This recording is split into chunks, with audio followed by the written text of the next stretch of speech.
Are you fed up that the younger generation are stuck to their screens?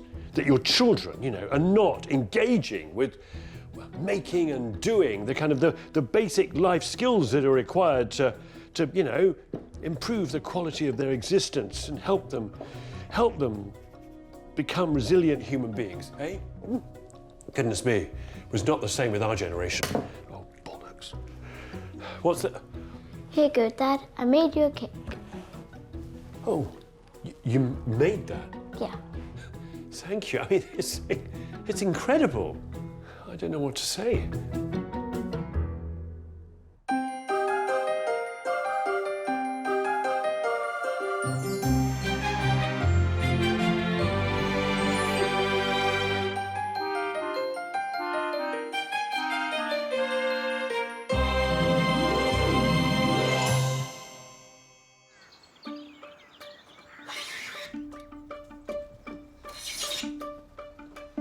Lucinda has had a lifelong love affair with wood. I've been working with wood for about 45 years or more, since I went to college to learn cabinet making and then subsequently set up a furniture making business. Now she's retired from creating beautiful one-off furniture for other people, she wants to construct something for herself. Not just tables or chairs, but an entire house out of wood. I'm hoping to use up all the leftover bits of wood from the rest of my life. This will be her largest project by far. But she does have two able assistants. Her son Dan and her daughter Rosie. When the kids were young, Lucinda decided to quit city life for the rural heaven of Herefordshire and moved the family to a remote house in an overgrown acre of woodland.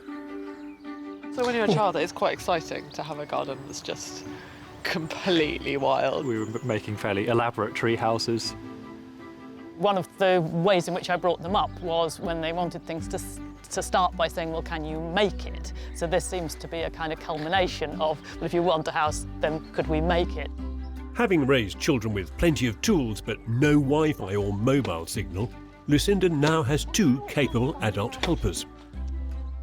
Rosie, an illustrator, will be bringing a designer's eye to the project, while Dan, an engineer who normally designs industrial production lines, will be donning his inventing hat for his most exacting boss to date, his mum. Put it away. No.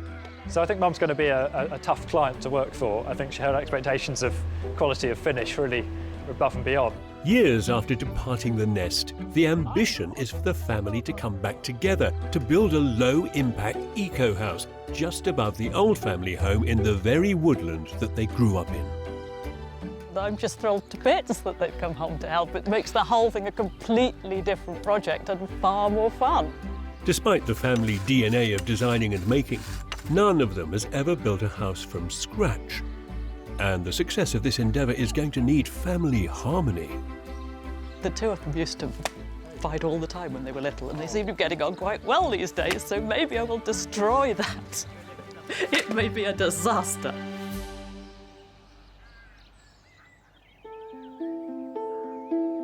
Come summer, it's time to put the plan into action.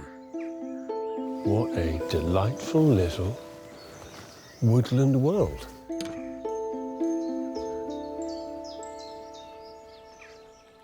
Lucinda, how are Hi, you? Kevin, nice to meet you. Dan, and Rosie, how are you? I've just walked up through the most amazing little bit of woodland, but beautiful and full of wildflowers and lots of different species and loads of trees. And, Which is what we're hoping to maintain and stop the builders from damaging. But we don't want any heavy machinery here at all. So the old house is that building I can just see through the trees. Is the plan to sell that? I mean, you're splitting the site in half. What's going to happen? Yeah, ultimately we will split the site and either rent that out or sell it. So this house you're going to build, how do you describe it? It's a low-impact house, so it's mostly timber. The whole of the outside of the building is wrapped in timber, either cedar shingles or cladding, that will weather down. It'll look like the bark of the trees around it. Is that Yes, the idea? maybe it will. I'm trying to build something modest, but also exquisite. Yeah, a jewel. Lucinda's plot slopes, so despite her wanting her house to touch the earth lightly, they'll be cutting into the ground at one end. But to protect any further damage to the precious tree roots, 2 rows of slender concrete columns will lift the building above ground level. From this point on, the house will be built entirely of wood. Lucinda's architect, Ellie Deacon-Smith, has designed it along passive house principles to make it super energy efficient. So, chunky, prefabricated wooden panels will form an airtight structural shell, filled with recycled paper for insulation. There's some clever hidden structural engineering in timber to help form one huge, uninterrupted barn volume inside. And on the outside, a skin of 10,500 cedar shingles will cascade from roof to ground. A natural skin that'll age like the surrounding trees. The roof ridges stick out at either end, above floating verandas where Lucinda can indulge in a spot of tree bathing. You'll enter through a porch, straight into a kitchen living area, populated with Lucinda's handmade furniture. You'll see the full height of the roof, and there's floor-to-ceiling glass to drink in the light and the views. At the north end, there'll be a study, a bedroom and a bathroom. Leading up to a mezzanine, Lucinda wants to craft a beautiful staircase, made from offcuts of rare timbers she saved over the years. It'll double up as a bookcase and include a window seat for gazing out of the canopy. Once upstairs, there's the main bedroom and bathroom, with access to a private balcony suspended among the canopy of the surrounding trees. Lucinda's big ambition is to honour those noble giants by building with as low an environmental impact on them as possible. That'll take time, money and care. I hope she can find enough of all three. Does the sort of complicated nature of the site and the trees and the tree root protection and the ground, does that affect the budget negatively? You can't simply drive a lorry up there and a crane and just unload the building. No, so that does add to the cost. The fact that it's on a slope adds to the cost. Yep. And how much have you got then to build? I was allowing about 150 for the construction costs. Which is on the low side. Yeah, I was going to say on the Especially cheap for passive side, house. certainly for passive. Yes. Wow. I don't know whether we can do it. I hope we can do it. What happens if it does, if it costs a great deal more? I guess I move into a shed and sell the house, if I had to. When do you hope to have finished? I'd like to move in February the 21st, 2022? 18 months, yeah. Yes. Because I think that if I put pressure on myself to do it in, say, a year, which would theoretically be possible, I won't enjoy it. You must be careful, won't you? Because you enjoy making things. You must be careful not to relish the process to the point that it sort of spins out. There is a danger of that. This family of makers and doers will have to plumb the depths of their well of inventiveness if they're to pull off this project on Lucinda's very tight budget. And I do see a danger ahead.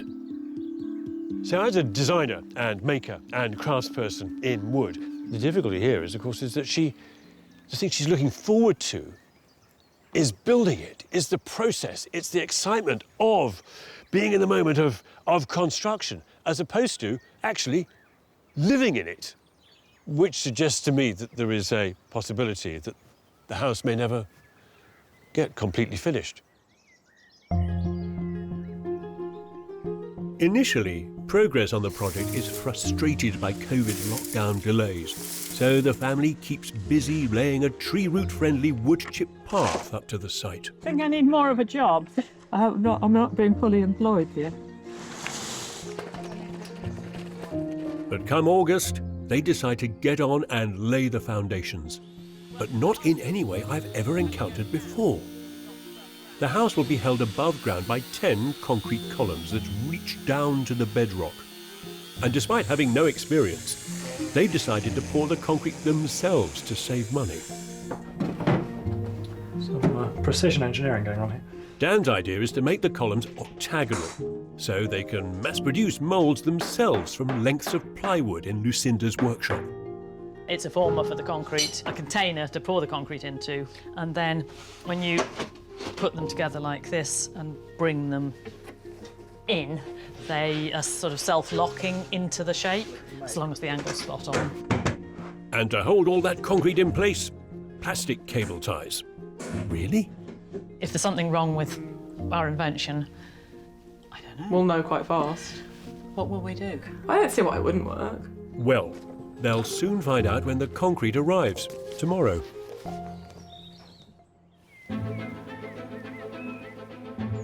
Ten deep holes have been dug for the homemade moulds, which have to be lined up with millimetre precision. We'll see if their novel DIY approach is groundbreaking or mould-breaking. Big day today, nervous. Then either it'll work or it won't work. Very relieved when this is all done. I'm just praying that when I put the concrete in, they won't bulge. Lucinda is project managing the whole thing, but for today she's brought in a ground worker, Steve, to help. But he's never seen a setup like this before. That's why I put the wire on there, because not quite sure really. It's just cable ties really, so. Well, just in case when I pop, like, time will tell. Have you got room to get out? Dan adds a couple of straps for good measure. I think it's about 10 minutes till the concrete arrives, so, you know, classic last minute. At least some local friends have turned out to help. Good fun being involved. It's a nice day out, really. Let's hope it stays that way. Yeah, there's some tension here, I'd say. Jump in quick, just jump in quick. Get on with it. As 7 tons of concrete arrive at the top of the lane, there's no time left to prepare. The truck charges by the minute. This is it. Right. Usually, you'd pipe the mix straight into the ground. But in order to protect the tree roots, the heavy lorry just can't come any closer than the top of the drive 100 metres away. He's got to stop here at the entrance, transfer it to the small dumper, dumper up to site, wheelbarrow from dumper.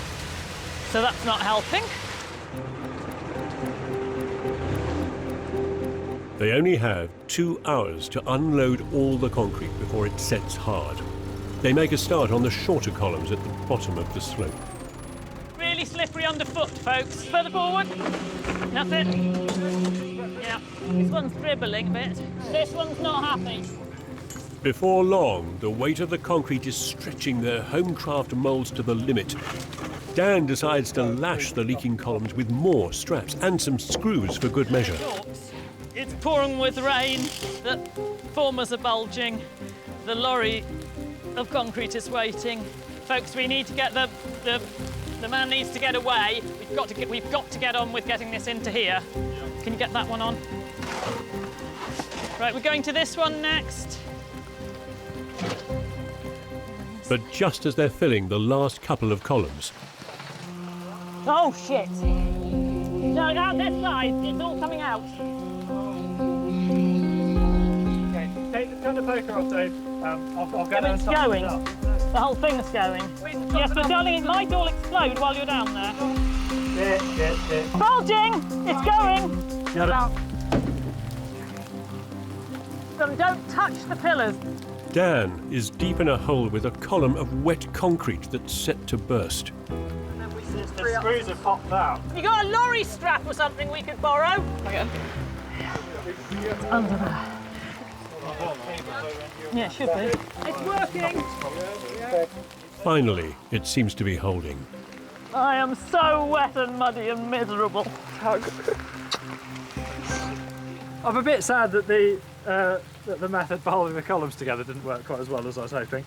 But, you know, it shows that under time pressure you can fix most problems.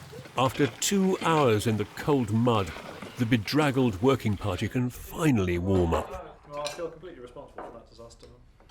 If this was a prelude for the rest of the project, it's going to be grueling. And no one wants to be left with permanently bulging columns, surely. Once the dust has settled, I'm back to inspect. We need to talk about rather excellent octagonal piers. You've chosen to use bespoke timber joinery to make footings. No one else has ever done this. And they did come out spot on. But no, I think it's wonderful. Thankfully, all 10 columns seem perfectly formed, and they're not the only example of the family's innovative approach. Tell me, what's this that you're standing on? It looks like a membrane. What is it? I make the machinery that makes this material, so it's a concrete impregnated fabric. So it arrives dry. Yeah. You roll it out like a heavy carpet, spray it with water, and you're done. I can get leftover rolls from the factory, so we thought, why not? We're using as erosion control and weed suppression. We're quite close to the ground here. We do not want this mud in contact with the timber. Nice. And this we can do in an afternoon, and we don't have to excavate at all. So what is the CO2 saving per square metre, say, above, over a standard concrete? For the average application, we're using 10 times less material. So that roughly gives you the savings. So is that the roll of it over there? Yes. Looks like a bit of roofing felt. Do you want to come and have a play? Yeah, have a look, yeah? Look how flexible it is. Carpet fitters around the country are going to be Stretched god a bit. at your skill. Back this way. Go. Lovely. I love it. Lucinda has, so far, performed admirably. But for the next stage of construction, she's enlisting a specialist timber frame builder, Rob, to erect the structure of the house. Lucinda gave Rob his first building job 12 years ago, so he's going into this with his eyes open. Gets difficult with Lucinda's eye for detail. Everything has to be perfect. Everything has to line up. No detail is overlooked. The plan is for this super insulated house to be prefabricated in Rob's workshop. Watch out, man. And he's got an assistant, Dan. Oh, look, it's enormous. That is your house on a lorry. Held up for months by COVID and customs, the sustainable German-engineered timber from which Rob will build the prefabricated panels has finally arrived. It's really exciting. They're hoping to avoid the rental cost of a large forklift to offload the lengthy 14-metre beams by relying on Rob's small one. Aren't they going to flop? Are they all right? Whoa! Shit. They're going to snap, Rob. Ready? 1, 2, 3. Now it's spinning like mad. Oh. Get fingers crossed. Finally, the wooden eagle has landed. Alright, that's better. That was exciting. It's good. Lucinda is demanding a lot from her meagre £150,000 budget. A two-bedroom house which won't harm the planet thanks to its construction. But there's a dwelling only a stone's throw from Lucinda's place which shows how it's done.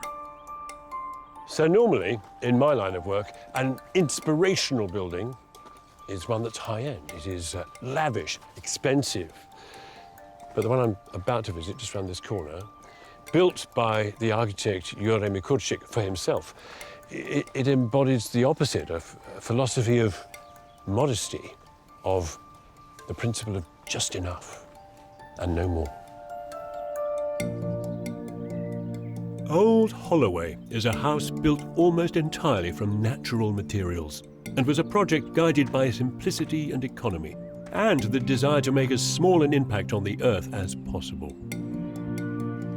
What a gloriously straightforward building. I mean, look, long extruded shape, timber cladding, no gutter, just big, deep eaves to give you lots of protection here.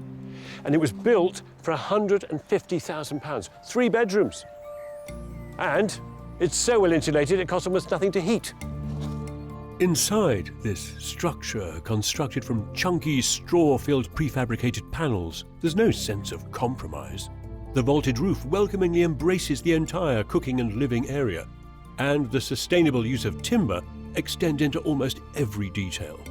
The window surrounds, built-in storage, and a joyous slatted lined ceiling. There is wood everywhere. It gives you this lovely soft sound, with soft corners to match. And a beautiful, beautiful soft focus view out across the Herefordshire hills. My goodness. He's managed to put everything into one building that you would want from any good piece of architecture. As a near neighbour, Lucinda was inspired by this cosy little place to have a go at building herself, and also by Uri's architectural philosophy. I think he feels strongly about evaluating what you need and just building that. The overarching quality of this building is to do with what it manages to do without, like a gutter, you know, like carpets, like, oversized bedrooms. And it seems to be, in its modesty, all the more charming. Yes, yes. I think it's been described somewhere or other as seductive simplicity, which I think is a great phrase. Paring it down to what do we actually need. Your Eyes is a simple single-storey house, whereas Lucinda wants a second floor, built for the same budget. Not just that, she wants no fussy internal tie beams or braces getting in the way of the double-height living space, usually an expensive engineering challenge. But as you'd expect, the family have come up with a clever structural solution. So, what are these here? On the left is a traditional solid frame with a tie and tension. So this represents a section through a building? Yes. And you can't use the upstairs. You put a bit of because wire here. But that would be a timber. And I wanted to use the whole space. Hence this. So Rob came up with this portal frame idea. Because you're building a passive house, your walls are going to be thicker than normal. You're taking advantage of that fact and putting then a very wide plate at the junctions, and that makes it super strong. And there's no need for a... No need for a tie. That's really neat. Would you like to put it to the test? OK, let's see the traditional one. Is it got to go underneath you rest the feet on the block? Simulating the weight Should of increase the tension. a roof. There we go. But if you'd like to demonstrate what happens when you remove that tie... OK. Oh! Yeah, I see what you mean. The tie's really doing a job. So sit on this. OK. Jiggle about a bit. Utterly confident. This will. Actually, why don't you try it? Yeah, because honestly, it's so strong, and this is collective family faith being made before our eyes. The interesting thing is that it's taking the load is rock solid, isn't it? Good. What a lovely thing. My house is going to be OK.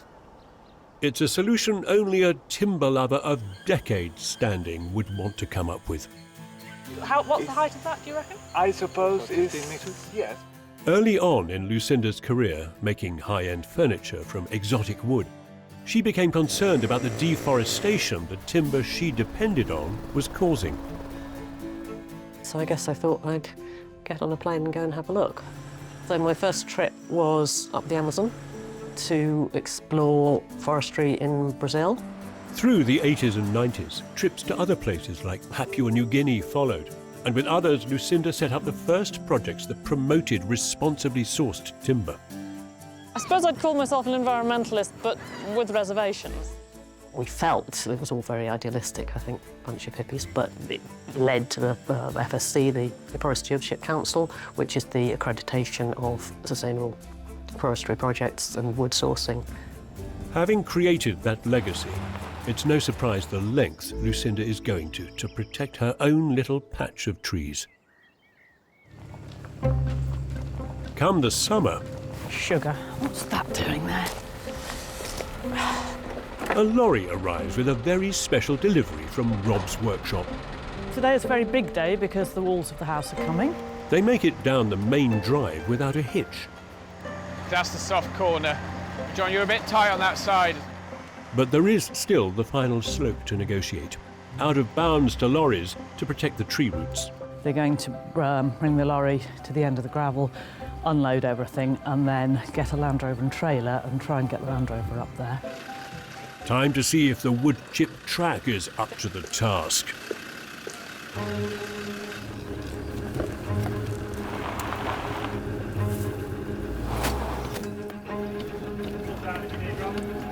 Just spin out, just need to... Every attempt churns the ground further, making it even harder for Rob.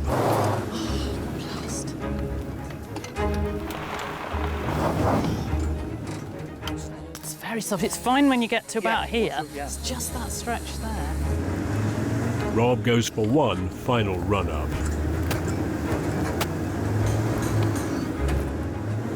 Dan, look at the back.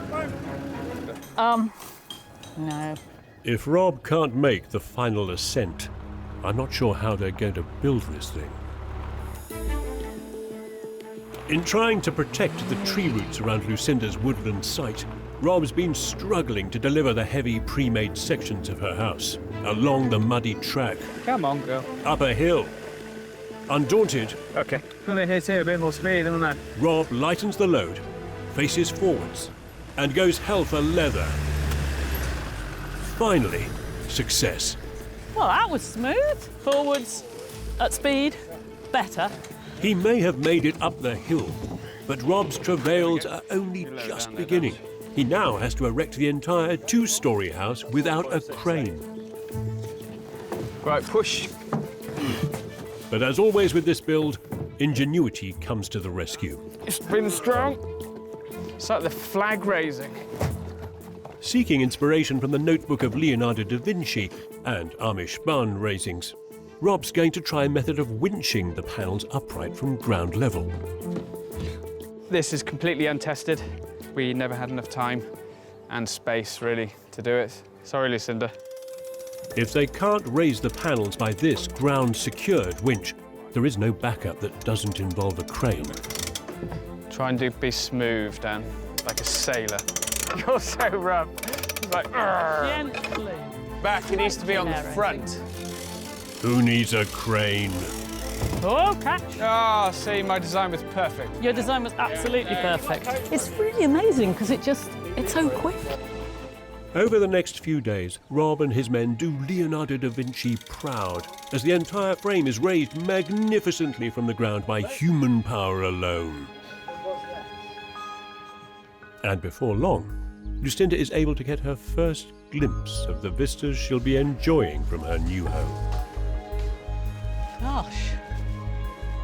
You're right at the top of these trees, though.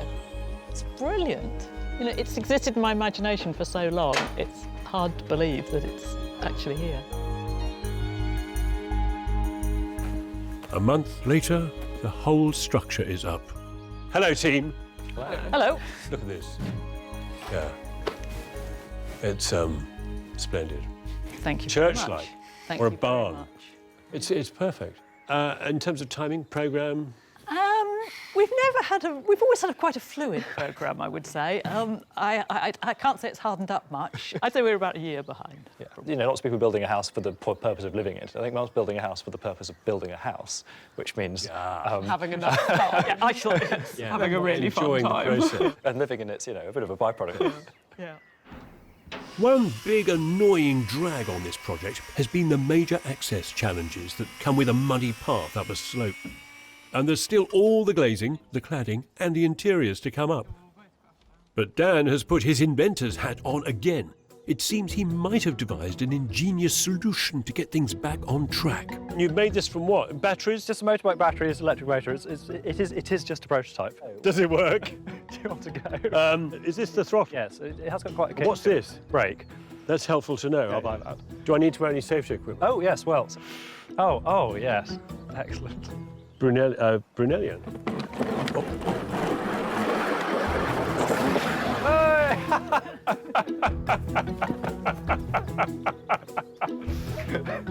I declare the South Herefordshire Railway open. Rob's job as main builder here may have got a little easier with the arrival of the train, but his next challenge of erecting a wall of glazing at the gable end is still an engineering headache, in the absence of a crane. My main worry today is making sure it fits, because the aperture was made ages ago and the windows are ordered at a different time, so hopefully they marry up. Getting a perfect fit is critical, because Lucinda's building is following passive house principles, meaning it has to be completely airtight, something she's hoping to achieve with the 22 grand she spent on triple glazed units throughout the house. It has to be spot on from the beginning, and if it doesn't, then we'll fail our air test and then I'll have Lucinda on my back. She's a tough client because she's got her eye on the detail all the time, every millimetre, checking everything. She's always over your shoulder. Down. There's a slight discrepancy on this side. Sorry, didn't mean to... Cheap windows, Lucinda. Not cheap windows. Just don't break the glass. Don't break the glass. Can you shift the whole lot over? Just fractionally wider on the upper. Oh, my back. Windows, they're not perfect. There's a mill out, and Lucinda's noticed it. Yeah, it's just manufacturing. They must just be slightly wonky. Slightly. Thankfully, for Rob, Lucinda decides that on this occasion she can live with 1 millimetre of imperfection. A few weeks later, the final and tallest piece of glazing goes into the slot space. It's jolly heavy, doesn't it? Closing slowly. That's him. And the building is finally watertight. It's brilliant. Meaning that Rob has now completed the work Lucinda contracted him to do. But she is far from finished. She's only a month away from her original completion date, and she hasn't even started on the interior.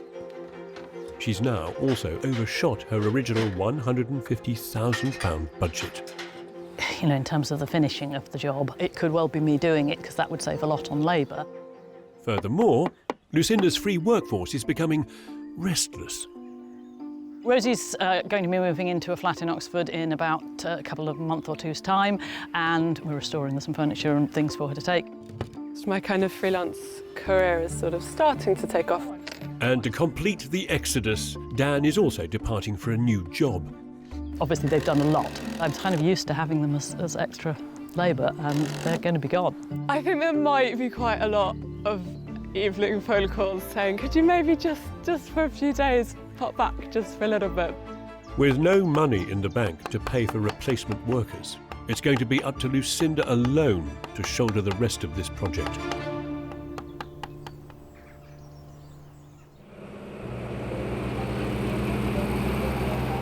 And there'll need to be broad shoulders, because at a nearby wood mill, the first batch of 10,500 cedar shingles are being cut to size. These are responsibly sourced natural tiles, and they'll provide the wooden skin for this wooden house.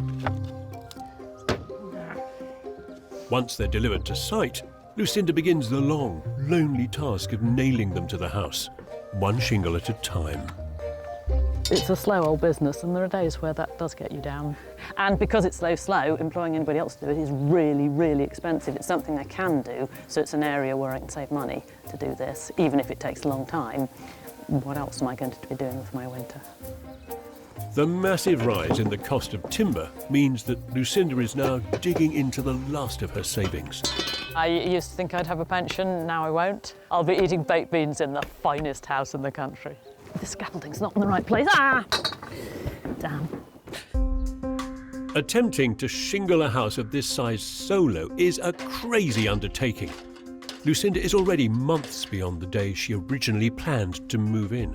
So, time to call in the cavalry of incompetence.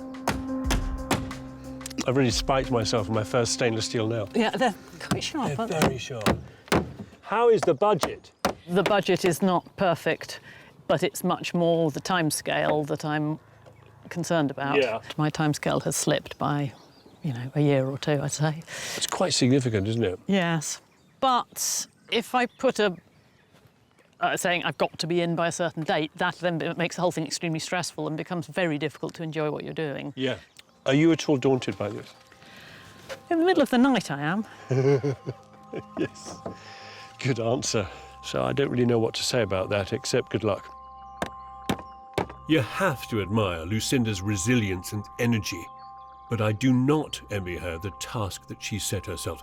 She has no spare money to bring in labour, so I'm beginning to wonder how she's ever going to get to the end of this.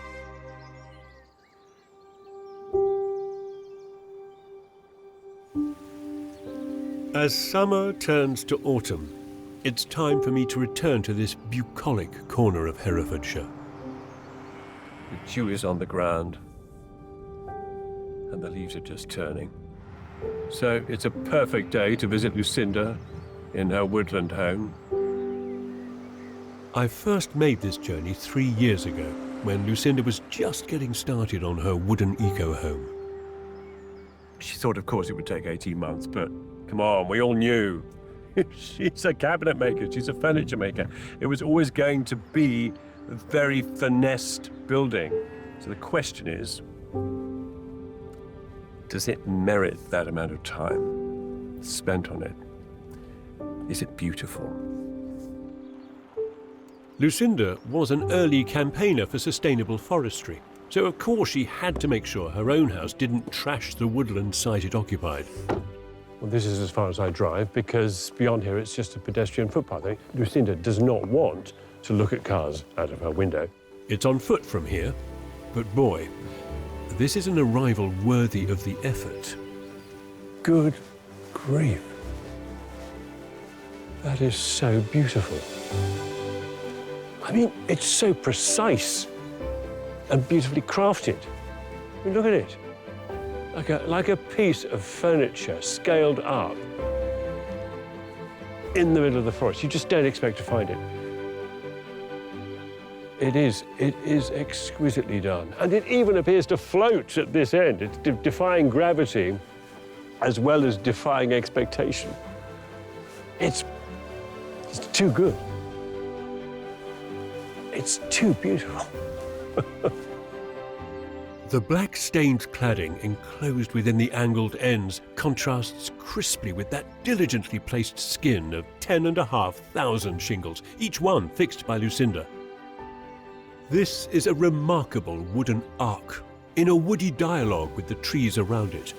The house respects its environment, and I suspect the trees express no little gratitude for that.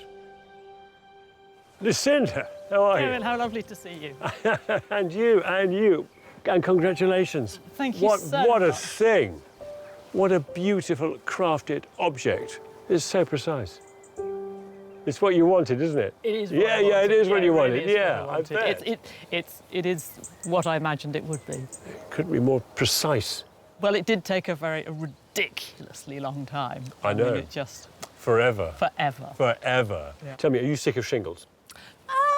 I don't specially want to do them again, but it was actually quite a meditative process, really. Right from the beginning, you were keen to not compress the earth here, not to compact the roots of the trees. How do you think you fared? Pretty well, I'd say. As a low-impact build, it's worked pretty well. Yeah. We didn't have to bring concrete lorries and things because we didn't have concrete, so the kind of thing that normally makes a real mess on a building site, we didn't have at all. Since we put the train in, it's been in daily use for moving everything, and that's, that again, it means we don't have to drive up here. And it means in future, your rubbish, your shopping. Yes, me. You. I'll go down to weld a little seat to it.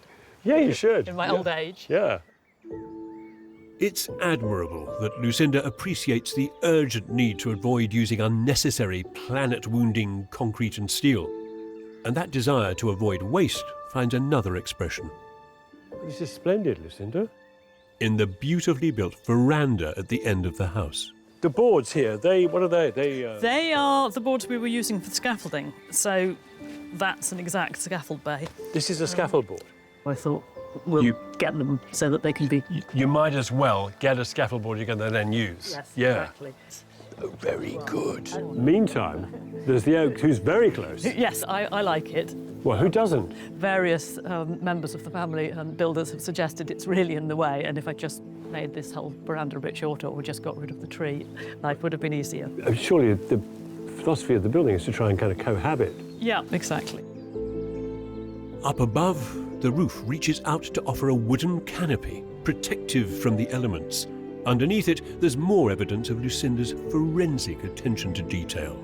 If you step back here, you can see that the groove between them goes up and then follows through. On the soffit, every one of these timbers runs in to match every one of these verticals. Yep. Exactly. Like, a piece of furniture with compound angles, you'd expect everything to run in to book match, to be perfect, and that's what you've done with the building. That's exquisite. It is exquisite. Thank you. Well, I think it was worth it. How about inside? How thoughtful is that, the layout? Yes. Would you like to come and have a look? Yes, I would. I would. I can't feel see I much should of apologise in advance. In stark contrast to the lovingly detailed exterior... Oh, no, yes, I see. It's one big void. Yes. Inside is still a blank canvas, yet to be given the Lucinda treatment. You've got the first floor in the mezzanine. That's a lot of work in that. But does it upset you that you're behind on getting in? No, it's fine. It's fine. I don't have a date where I have to be in. I did, and that was really very stressful. It's more enjoyable if you don't have a show and you're doing it yourself. Yes. And there's no one else to please. That's right, yes. Just you. And this is the first time that I've actually been in that situation, not working for a client or bringing up children at the same time. Or bringing up children at the same time, all that. So it's a real luxury just to be able to work at your own pace. And how long do you think then before... I'm not going to hold you to this, but how long do you think before you'll be done? Come back in a couple of years. 2 years. A chunk of that time Lucinda will devote to handcrafting the floating staircase of her own design. Again, using all the offcuts and leftovers she's diligently saved. Can we get upstairs onto the mezzanine? Yeah, the staircase at the moment, as you can see, is a little basic. Oh, yeah. But you really, really get to benefit from these windows here, don't you, being Yes. banked into the roof? Yeah, no, it's lovely. Oh, yeah. So your sofa goes here? Yes, just slightly behind here, I think. And then you see the hill. And then you're up in the trees at this end. There's actually a rather beautiful hill, which you would probably only see in winter, which has an Iron Age fort on the top of it. Oh, it's wonderful. It really is. And Lucinda will be cosy as she enjoys the views from up here. The thick wall cavities are pumped full of recycled Polish newspapers, which provide such good insulation that the whole house will only be occasionally heated by a single wood-burning stove. But on sunny days, this floor has another treat in store. This is your own private deck, your own balcony. Indeed, yes. Magical at treetop level like this, you know, because you're up in the canopy, like looking over the top of it. It'll be lovely with the balustrade. Yes, that's true. It does need a little something to stop Yeah, a you little falling off. safety. Do you think you will ever slow down? Or do you think that's an enemy? I think it could be a real problem that you never relax into the space because all you can see are the things that you didn't get quite right. Yeah. And there must be a way of dealing with that. I think therapy is the answer. Yes. To focus on the things that you did get right, Yeah, of yeah. which there are thousands. To live in the moment. Yeah, Yes, yeah, no. yeah. You just got to allow yourself to enjoy the finished house as much as enjoy the process of building it. Yeah, yeah. I will.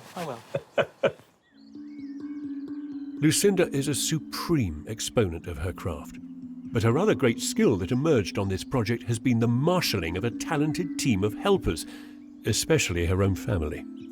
Would you rather it had gone quicker, or does this pace suit you? I think Mum wishes it had gone a bit slower.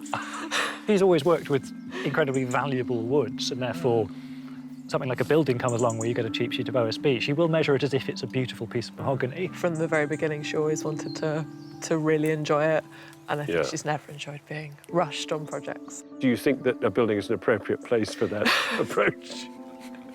I think if you've got the time for it and you've got the patience for it, why not if you enjoy it? I think it's great. Right at the start, Lucinda said she wanted to build something modest but exquisite. I think the time, expertise and attention to detail lavished on every joint and junction of this jewel of a building has crafted just that. How are you in relation to the 150,000? That was just for the build, and then there was 50,000 for the infrastructure and the fees and all the sort of environmental surveys and the preliminary stuff. Yeah. And then there was a 10% contingency, which brought us to 220. OK, and by the time you will have finished? I'll bring it in under 300, I think. OK, so 220 to 300 is about a 40% Yes. increase. What I'm saying is that sort of corresponds to the increase in materials and Yes, costs I mean, timber in construction. It's a primarily timber building, Yeah. and some timber has doubled in price. The important question, however, is can you afford to finish it without hardship? I hope so. I don't know whether by the time I move in, there'll be nothing left to eat, but Come on. I think it'll be all right. And so does this also then connect to that other part of your past of travelling through the Amazonian jungles, sustainability, doing something that makes sense, if you like, of all the work you've done there? Yeah, I think it does, more so than perhaps I anticipated. It is really exciting to have something that's so coherently from within an expression of the values that I have and the things that I stand for, actually having a physical manifestation. Yeah. My mum would say it's a very big den, and because it began with den building when I was 5 or something, and she'd say this was a really good den. It's a really good den. It's a really good den. The ultimate den, I'd say. And I can only imagine what pleasures lie in store once Lucinda is able to put down her tools and move in. Well, beautiful on the outside. And what should we say? Full of promise on the inside. But then you see, I think of this building a bit like, well, like the slow food movement, you know, like the trees growing here. This building has risen out of the ground with the minimum of demands on its local environment and on the wider planet, for that matter, too. And Lucinda likes it that way. She's in full control of this process. She's in absolute control of her craft. And it's allowed her to build something considered and thoughtful and super sustainable. The rest of us, I mean, you and me, we might demand something a bit more quickly. But I think we should take a leaf out of her book and learn to be patient. We'll be back.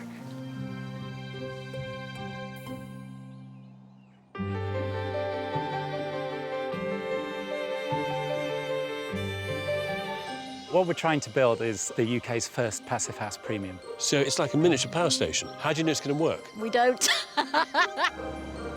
My God! Oh, Jesus Christ, it looks like we're building a cathedral. Not being here, not living it with him is a strain on a relationship. The risks, if we continue, the wall will burst somewhere. Oh, shit. I will be absolutely devastated if we don't achieve passive house premium.